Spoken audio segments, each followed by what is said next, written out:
ভাবুন তো, মাত্র ৪৮ ঘন্টা। এই সময়ে জীবনের একটা বড় চ্যালেঞ্জ সেটা মোকাবেলা করা বা অন্তত বেশ খানিকটা এগিয়ে যাওয়া। শুনতে একটু কেমন যেন লাগে, তাই না? একটু বেশি উচ্চাকাঙ্ক্ষী। কিন্তু আজ আমরা যে বিষয়টা নিয়ে কথা বলবো, দ্য 48 আওয়ার সাকসেস ব্লুপ্রিন্ট, সেটা কিন্তু এই ধারণার উপরেই জোর দেয়। আমরা আজ দেখব কিভাবে এই আপাতদৃষ্টিতে কম সময়টাকে কাজে লাগিয়ে প্রোডাক্টিভিটি বাড়ানো যায় আর সমস্যার গভীরেও ঢোকা যায়। এর একটা দারুণ উদাহরণ আছে জানেন, ১৯৯৯ সালের এক জাপানি ব্যবসায়ী মাসাও কাওয়াসাকি। ও হ্যাঁ, ওনার পরীক্ষার কথাটা শুনেছি। উনি কি করলেন, ৫০ জন কর্মীকে দুটো দলে ভাগ করলেন, একই কাজ দিলেন। আচ্ছা। এক দলকে দিলেন পুরো ১ সপ্তাহ আর অন্য দলকে মাত্র ৪৮ ঘন্টা। মাত্র ২ দিন। ফলাফলটা কিন্তু চমকে দেওয়ার মতো ছিল। ৪৮ ঘন্টার দলটা, মানে তারা শুধু কাজ শেষই করেনি। কেমন ছিল সাফল্য? ৯০% সাফল্যের সাথে করেছে, ভাবা যায়? ৯০%? আর ১ সপ্তাহের দলটা? স্লয়ের ব্যাপারটা পরিষ্কার, তাই না? কাজ ততটাই সময় নেয় যতটা দেয়া হয়। একদম। তবে এই ব্লুপ্রিন্ট আরেকটা কথাও বলে, শুধু তাড়াতাড়ি করা নয়।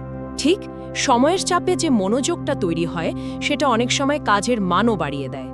এটা কিন্তু আমরা সচরাচর ভাবি না। ঠিক তাই।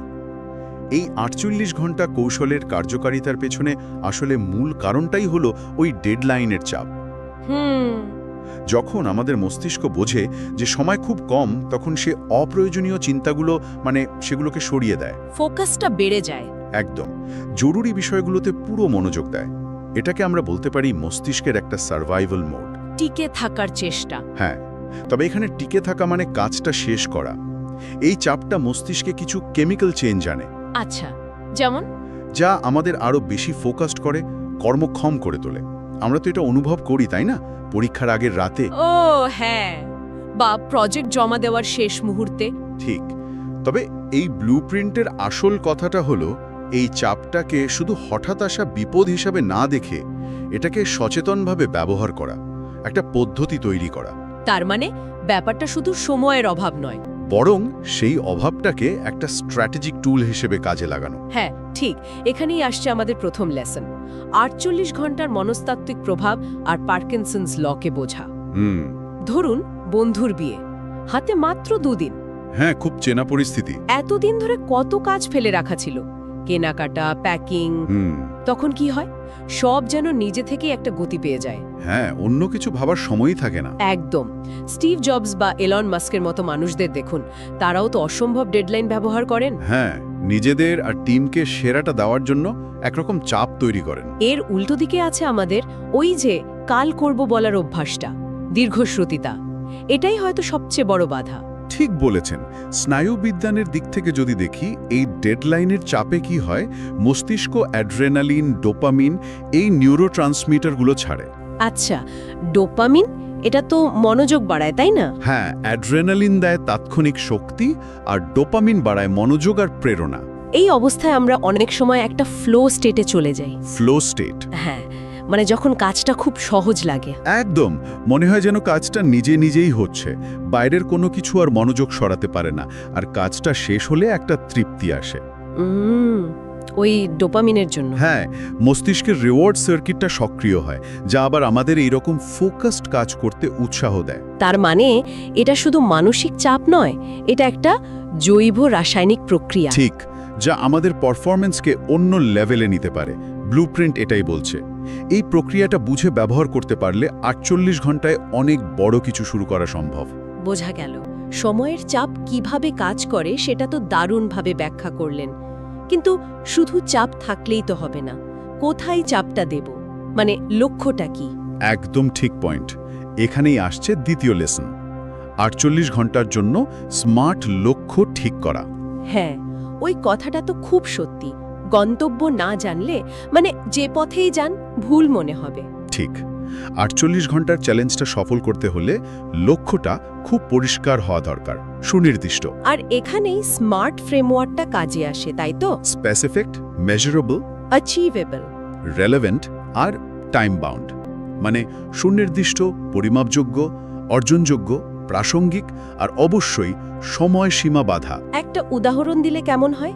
ধরুন ওজন কমাতে চাই, এটা তো খুব অস্পষ্ট। হ্যাঁ, এটা স্মার্ট নয়। কিন্তু যদি বলি পরের 48 ঘন্টায় আমি কোনো জাঙ্ক ফুড খাবো না আর অন্তত 30 মিনিট হাঁটব, এটা একদম স্মার্ট।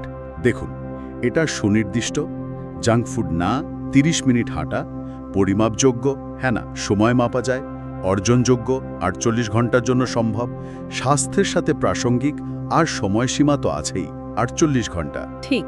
কিন্তু এখানে একটা সমস্যা প্রায়ই হয়, যেটা এই ব্লুপ্রিন্টেও বলা আছে। কি সেটা? একসাথে অনেকগুলো লক্ষ্য ঠিক করে ফেলা, মানে 48 ঘন্টায় 10টা জিনিস বদলে ফেলবো ভাবা। ও হ্যাঁ, তখন তো কোনটা ছেড়ে কোনটা ধরি অবস্থা হয়। ঠিক, এটাকে বলে অ্যানালাইসিস প্যারালাইসিস, মানে শুধু প্ল্যান করতেই সময় চলে যায়, কাজ আর শুরু হয় না। তাহলে উপায়? পরামর্শ হলো এই 48 ঘন্টার জন্য সবচেয়ে জরুরি একটা বা দুটো লক্ষ্য বেছে নেওয়া। শুধু এক দুটো? হ্যাঁ, আর সেগুলোকে আরও কার্যকর করতে রিভার্স ইঞ্জিনিয়ারিং ব্যবহার করা যেতে পারে। রিভার্স ইঞ্জিনিয়ারিং মানে উল্টো দিক থেকে ভাবা? হ্যাঁ, চূড়ান্ত লক্ষ্য থেকে পিছিয়ে এসে কাজটাকে ছোট ছোট ধাপে ভাগ করা, আর প্রত্যেক ধাপের জন্য সময় বেঁধে দেওয়া। আচ্ছা, যেমন ধরুন লক্ষ্য হলো 48 ঘন্টা একটা অনলাইন কোর্স চালু করা, তাহলে প্রথম 8 ঘন্টা রিসার্চ, পরের 8 ঘন্টা কন্টেন্ট আউটলাইন, তারপর হয়তো 16 ঘন্টা মূল কন্টেন্ট তৈরি, আর বাকি 16 ঘন্টা প্ল্যাটফর্ম সেটআপ, লঞ্চিং প্ল্যান এইসব। একদম। এভাবে ভাগ করলে পুরো ব্যাপারটা অনেক সহজ আর নিয়ন্ত্রণযোগ্য মনে হয়। পরিষ্কার লক্ষ্য, পরিষ্কার পরিকল্পনা, এটাই ফোকাস ধরে রাখতে সাহায্য করে। লক্ষ্য তো ঠিক হলো, পরিকল্পনাও হলো, কিন্তু আসল বাধাটা তো অনেক সময় আমাদের মনেই থাকে, তাই না? মানসিকতা। ঠিক, এখানেই আসছে আমাদের তৃতীয় লেসন, 48 ঘন্টায় মাইন্ডসেট বা মানসিকতা পরিবর্তন। একটা কথা আছে না, আমরা সেটাই হই যা আমরা বারবার ভাবি বা করি। হুম। কিন্তু প্রশ্ন হলো, মাত্র 48 ঘন্টায় কি মানসিকতা বদলানো সম্ভব? মানে দীর্ঘদিনের অভ্যাস? ব্লুপ্রিন্ট বলছে হ্যাঁ, সম্ভব, যদি সদিচ্ছা আর সঠিক কৌশল থাকে। কৌশলটা কি? একটা শক্তিশালী উপায় হলো আইডেন্টিটি শিফট, মানে পরিচয়ের পরিবর্তন। পরিচয়ের পরিবর্তন বুঝিয়ে বলুন। আপনি যা হতে চান, নিজেকে সেই ব্যক্তি হিসেবে ভাবতে শুরু করা। ধরুন কেউ ধূমপান ছাড়তে চায়, আচ্ছা, সে যদি ভাবে আমি ধূমপান ছাড়ার চেষ্টা করছি, তার চেয়ে যদি ভাবে আমি একজন অধূমপায়ী, ও মানে নিজের পরিচয়টাই বদলে ফেলা। হ্যাঁ, তখন তার সব আচরণ, সিদ্ধান্ত ওই নতুন পরিচয়ের সাথে মিল রেখে হতে শুরু করে। সাফল্যের সম্ভাবনা বাড়ে। অনেকটা ফেক ইট টিল এর বিকাম ইটের মতো। কিছুটা সেরকমই। এমনকি কিছু মজার গবেষণা আছে, যেমন পাওয়ার পোজ। পাওয়ার পোজ মানে আত্মবিশ্বাসী ভঙ্গিতে দাঁড়ানো। হ্যাঁ, দেখা গেছে কিছুক্ষণ এভাবে দাঁড়ালে স্ট্রেস হরমোন কর্টিসল কমে আর টেস্টোস্টেরন বাড়ে, যা আত্মবিশ্বাস বাড়ায়। তার মানে শারীরিক ভঙ্গিও মানসিকতা বদলাতে পারে? পারে। এর কারণ হলো নিউরো অ্যাসোসিয়েশন।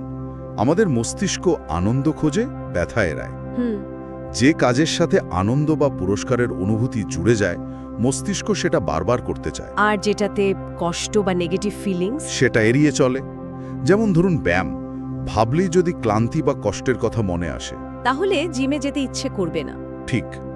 কিন্তু যদি ভাবা যায় ব্যায়ামের পরের সতেজ অনুভূতিটা বা স্বাস্থ্যের উন্নতির কথা, তাহলে আগ্রহ বাড়তে পারে। সফল ব্যক্তিরা কিন্তু এটাই করেন। কঠিন কাজের সাথেও কোনো না কোনোভাবে একটা পজিটিভ অনুভূতি জুড়ে নেন।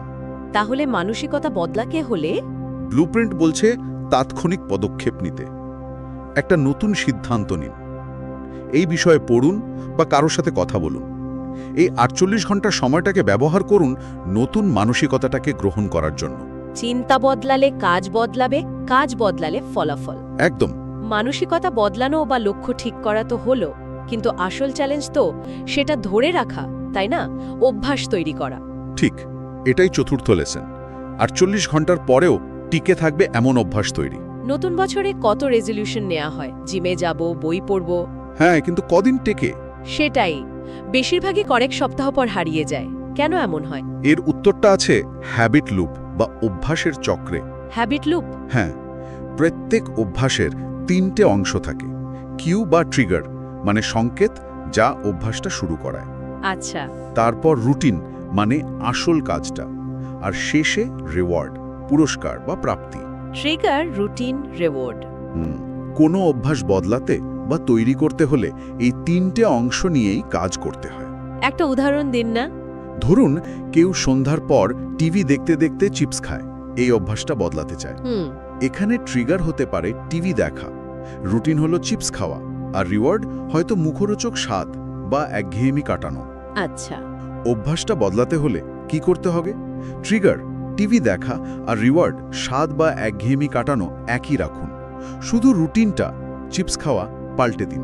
যেমন চিপসের বদলে বাদাম বা ফল খাওয়া। একদম একই ট্রিগার, একই রিওয়ার্ড, শুধু মাঝখানের কাজটা বদলে গেল। দারুণ কৌশল তো। আচ্ছা, 48 ঘন্টায় নতুন অভ্যাস শুরু করার জন্য কোনো টিপস আছে? আছে, 2 মিনিট রুলটা খুব কাজের হতে পারে। 2 মিনিটের নিয়ম? হ্যাঁ, নিয়মটা হলো নতুন অভ্যাসটাকে এত ছোট করে শুরু করুন যে সেটা না করার কোনো অজুহাতই থাকবে না। মানে? যেমন বই পড়ার অভ্যাস করতে চান, ঠিক করুন প্রতিদিন শুধু 2 মিনিট পড়বেন। ব্যায়াম করবেন, শুধু 2 মিনিট ওয়ার্ম আপ করুন। মাত্র 2 মিনিট, এতে কি হবে? শুরুতে মস্তিষ্ক কোনো বাধা দেয় না, আর কাজটা হয়ে গেলে একটা সাফল্যের অনুভূতি আসে। ওই অনুভূতিটাই আপনাকে চালিয়ে যেতে উৎসাহ দেবে।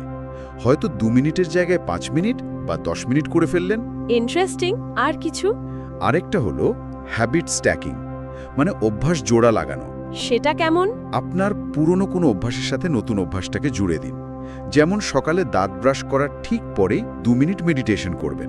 ও আচ্ছা, বা দুপুরের খাবার শেষ করেই 5 মিনিট হাঁটবেন। ঠিক, এটা নতুন অভ্যাসটা মনে রাখতে সাহায্য করে, রুটিনে আনতে সাহায্য করে। পরিবেশেরও কি কোনো ভূমিকা আছে? অবশ্যই। এনভায়রনমেন্ট ডিজাইন, যা করতে চান সেটা হাতের কাছে রাখুন, সহজ করুন। যা এড়াতে চান সেটা কঠিন করে ফেলুন। ওই টেবিলে রাখা বা ফোন থেকে ডিস্ট্র্যাক্টিং অ্যাপ ডিলিট করা। একদম। ব্লুপ্রিন্ট বলছে টানা 48 ঘন্টা কোনো কাজ করলে মস্তিষ্ক সেটাকে নতুন স্বাভাবিক হিসেবে নিতে শুরু করে। তাই এই সময়টা খুব গুরুত্বপূর্ণ। প্রেরণার চেয়ে ধারাবাহিকতা বেশি জরুরি, তাই তো? ঠিক, প্রেরণা আসবে যাবে, কিন্তু অভ্যাস আর ধারাবাহিকতাই আপনাকে লক্ষ্যে পৌঁছাবে। অভ্যাস তৈরির এই কৌশলগুলো তো দারুণ কাজের মনে হচ্ছে। আচ্ছা, এবার একটা খুব বাস্তব বিষয়ে আসি। নতুন আয়ের উৎস, এটা তো অনেকেরই দরকার। হ্যাঁ, পঞ্চম লেসনটা এটাই। আর্থিক নিরাপত্তা বা উন্নতির জন্য এটা খুব জরুরি।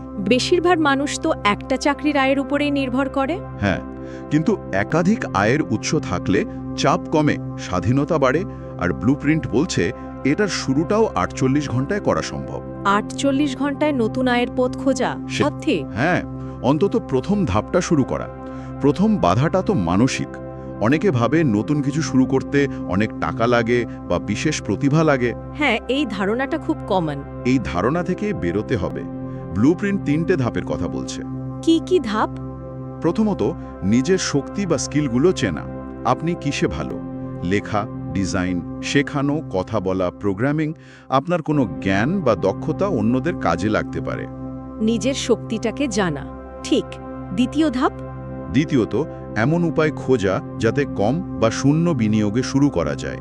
এখন ইন্টারনেটের যুগে এটা অনেক সহজ। যেমন ফ্রিল্যান্সিং, ধরুন আপওয়ার্ক, ফাইবারের মতো প্ল্যাটফর্মে, অথবা নিজের জ্ঞান দিয়ে ই-বুক বা ছোট অনলাইন কোর্স তৈরি করা।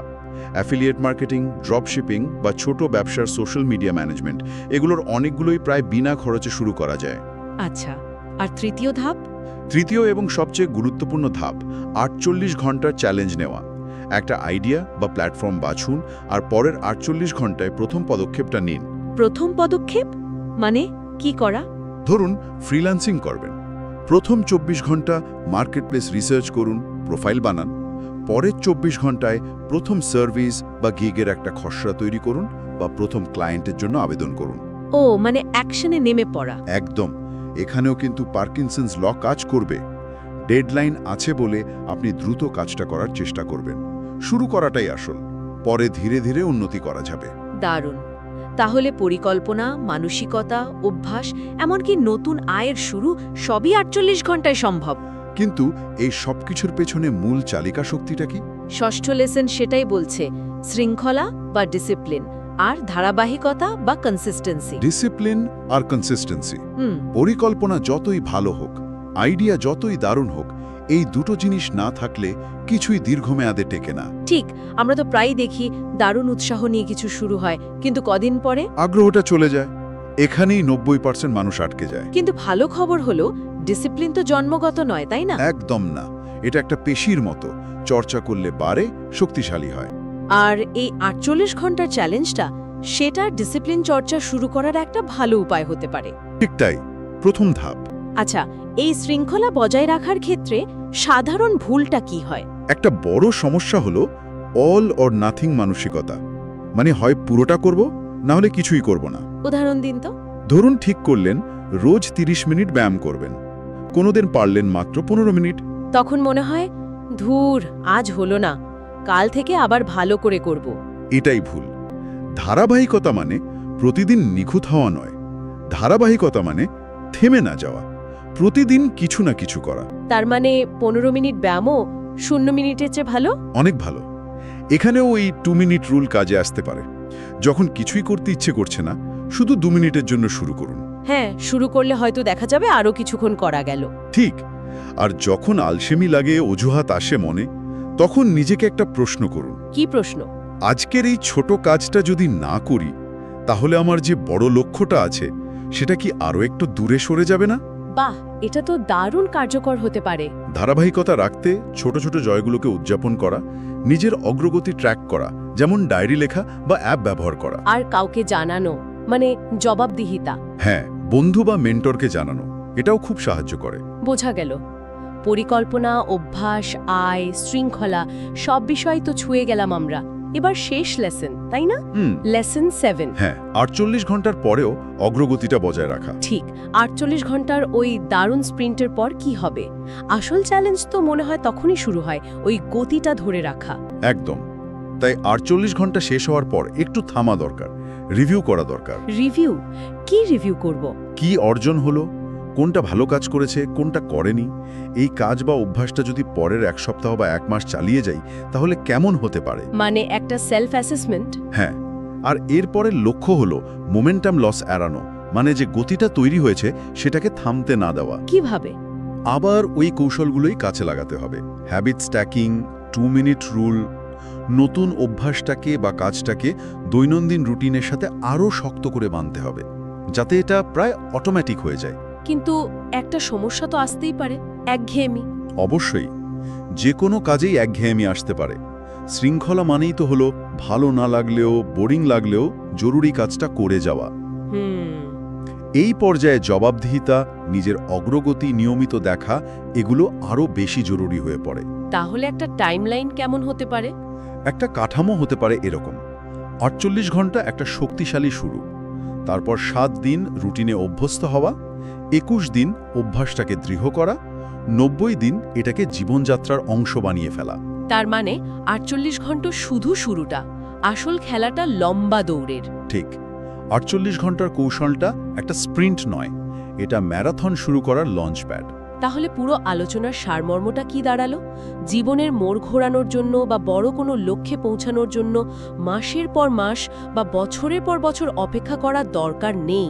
না, মাত্র 48 ঘন্টার ফোকাসড চেষ্টা, সঠিক কৌশল আর দৃঢ় ইচ্ছাশক্তি দিয়েই একটা দারুণ শুরু করা যেতে পারে। ডেডলাইনের চাপ, স্মার্ট লক্ষ্য, মানসিকতার বদল, অভ্যাস তৈরি আর শৃঙ্খলা, এইগুলো একসাথে কাজ করলে 48 ঘন্টায় অনেক কিছুই সম্ভব। হ্যাঁ, এখন প্রশ্ন হলো, এই আলোচনা শোনার পর আমরা কি চ্যালেঞ্জটা নেব, নাকি আবার পুরনো অভ্যাসে ফিরে যাব? সেটাই। আর শেষ করার আগে একটা ছোট্ট ভাবনা সবার জন্য রেখে যাই। 48 ঘন্টার এই প্রচেষ্টা একটা দারুণ শুরু, কিন্তু এর আসল শক্তিটা কোথায় লুকিয়ে আছে জানেন? কোথায়? এর ধারাবাহিকতায় আর চক্রবৃদ্ধি প্রভাবে, মানে কম্পাউন্ডিং এফেক্টে। Compounding effect? হ্যাঁ, ভেবে দেখুন, আজ যদি 48 ঘন্টার ফোকাস দিয়ে একটা ছোট কিন্তু জরুরি কাজ শুরু করা যায়, আর সেটা যদি রোজ একটু একটু করে চালিয়ে যাওয়া যায়, তাহলে 1 বছর বা 5 বছর পর এর মিলিত প্রভাবটা কোথায় গিয়ে দাঁড়াবে? ভাবার মতো বিষয়। এমন কোনো ছোট পদক্ষেপ আছে যা আজ শুরু করলে দীর্ঘমেয়াদে জীবনে অপ্রত্যাশিত কিন্তু বিশাল পরিবর্তন আনতে পারে? 48 ঘন্টার কৌশলটা শুধু শুরু করার জন্য নয়, এটা হয়তো সময়ের সাথে সাথে আপনার সম্ভাবনাকে বহুগুণে বাড়িয়ে তোলার একটা চাবিকাঠিও।